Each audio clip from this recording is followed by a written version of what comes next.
13 मई को देश में दो बड़े चुनाव के नतीजे आए। एक कर्नाटक विधानसभा चुनाव जहां सत्ताधारी बीजेपी की हार हो गई, कांग्रेस ने भारी बहुमत से जीत हासिल की। दूसरा उत्तर प्रदेश के निकाय चुनाव का परिणाम आया, जहां बीजेपी ने बड़ी जीत हासिल की है। बीजेपी ने राज्य के सभी 17 नगर निगमों में मेयर की सीटें जीत ली हैं। इसी तरह नगर पालिका और नगर पंचायत स्तर पर भी बीजेपी को बड़े अंतर से जीत मिली है।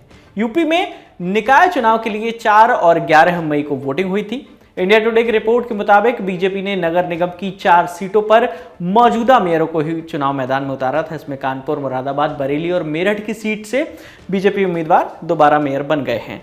17 नगर निगम के अलावा 199 नगर पालिका और 544 नगर पंचायत की सीटों पर भी चुनाव हुए थे। बीजेपी ने नगर पालिका के 96 सीटों पर जीत हासिल की है। वहीं दूसरे नंबर पर रही समाजवादी पार्टी को 39 सीटों पर जीत मिली है। बसपा ने 15 सीटों पर जीत दर्ज की तो कांग्रेस के खाते में सिर्फ 4 सीटें ही आई हैं।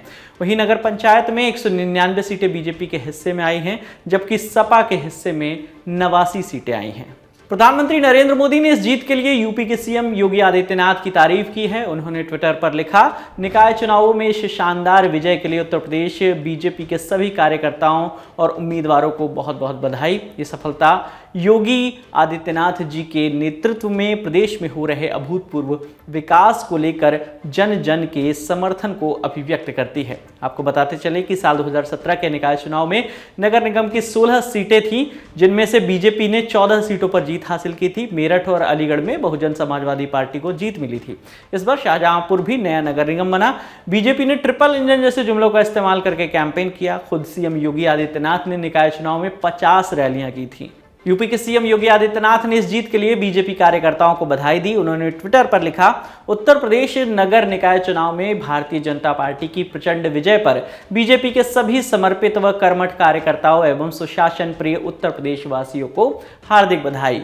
यह विराट विजय आदरणीय प्रधानमंत्री नरेंद्र मोदी जी के यशस्वी मार्गदर्शन एवं डबल इंजन सरकार की जनपक्षीय विकास परक एवं सर्वसमावेशी नीतियों के प्रति प्रचंड जन विश्वास को प्रदर्शित करती है।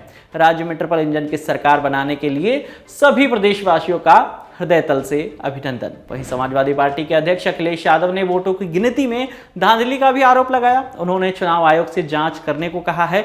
अखिलेश ने ट्वीट किया कि गोरखपुर में डाले गए वोटों से ज्यादा वोट गिने जाने की धांधली की खबर। चुनाव आयोग तत्काल संज्ञान लेकर मतगणना की सत्यता को जांचे और गलत पाए जाने पर रिकाउंटिंग करवाए। वहीं एक ट्वीट में अखिलेश यादव ने एक वीडियो शेयर किया है और लिखा है कि बीजेपी फरेबी मतगणना से जीत रही है, मतदान से नहीं। गोरखपुर में बीजेपी उम्मीदवार मंगलेश श्रीवास्तव की जीत हुई। वहीं नई सीट शाहजहांपुर में अर्चना सिंह को जीत मिली है। बीजेपी ने समाजवादी पार्टी की घोषित प्रत्याशी अर्चना सिंह को चुनाव से ठीक पहले अपनी पार्टी में शामिल कर लिया था। अर्चना 4 दशक से सपा के साथ रहे पूर्व सांसद राममूर्ति वर्मा की बहू है। सपा का गढ़ माने जाने वाले इटावा में पार्टी को नगर पंचायत सदस्य की कोई सीट नहीं मिली है। यहाँ ज्यादातर वार्ड में निर्दलीय उम्मीदवारों को जीत हासिल हुई है। इस खबर में फिलहाल इतना ही। आपके लिए तमाम जानकारी लेकर आए थे हमारे सहयोगी साकेत। मेरा नाम है विकास वर्मा। देखते रहिए द ललन टॉप। शुक्रिया।